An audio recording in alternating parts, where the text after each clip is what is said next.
মুয়াজ্জিন আজান দেয়, শত শত হাজার হাজার লক্ষ লক্ষ মানুষ ঘুমিয়ে থাকে ফজরের সময়। মুয়াজ্জিন আজান দেয়, শত শত হাজার হাজার লক্ষ লক্ষ মানুষ বাজারে আড্ডা দেয়। মুয়াজ্জিন আজান দেয়, মানুষ চাকরি নিয়ে ব্যস্ত। মুয়াজ্জিন আজান দেয়, মানুষ ব্যবসা নিয়ে ব্যস্ত, খেলাধুলা নিয়ে ব্যস্ত। অথচ রাসূলুল্লাহ সাল্লাল্লাহু আলাইহি সাল্লাম বলেছেন, বাইনাল আবদি ওয়া বাইনাল কুফরি তারকুস সালাত। মুসলমান এবং কাফেরের মাঝে পার্থক্য হলো সালাত, নামাজ। যারা নামাজ পড়ে এরা মুসলমান, যারা নামাজ পড়েন এরা কাফের। তাহলে নামাজ এত গুরুত্বপূর্ণ একটা ইবাদত, এই ইবাদত আমরা ছেড়ে দিই অলসতা করে, শয়তানের ধোকায় পড়ে। একটা ছোট্ট উদাহরণ দেই।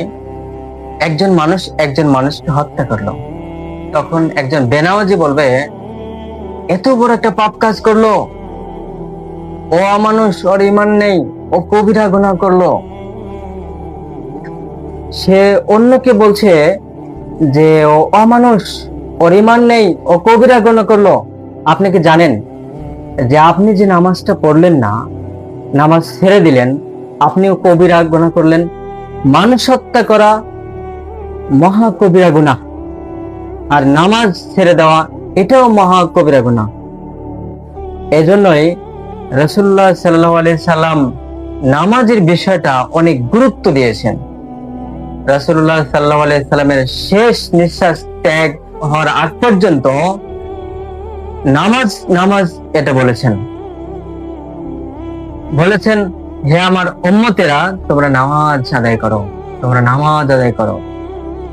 আজকে আমি সম্মানিত ভাই বোনদের জন্য ছোট্ট একটি দোয়া বলবো, যে দোয়া পড়লে আপনি নামাজ ছাড়া থাকতে পারবেন না। আপনার গোটা পরিবার নামাজি হয়ে যাবে, আপনার সন্তান সন্ততি সকলেই নামাজি হয়ে যাবে ইনশাআল্লাহ।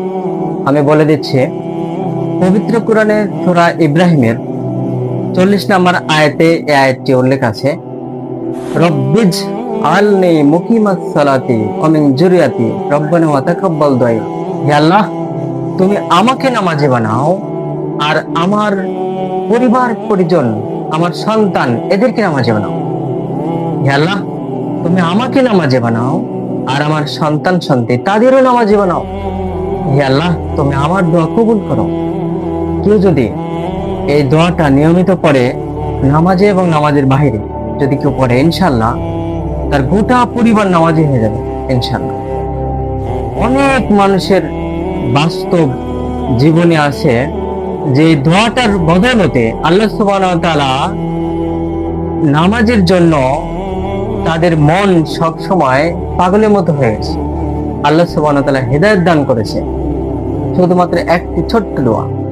এই দোয়াটা পড়ুন, ইনশাআল্লাহ আল্লাহ সুবহানাহু ওয়া তাআলা আপনাকে নামাজি বানাবে আর আপনার সন্তান সন্ততি তাদেরকে নামাজি বানাবে।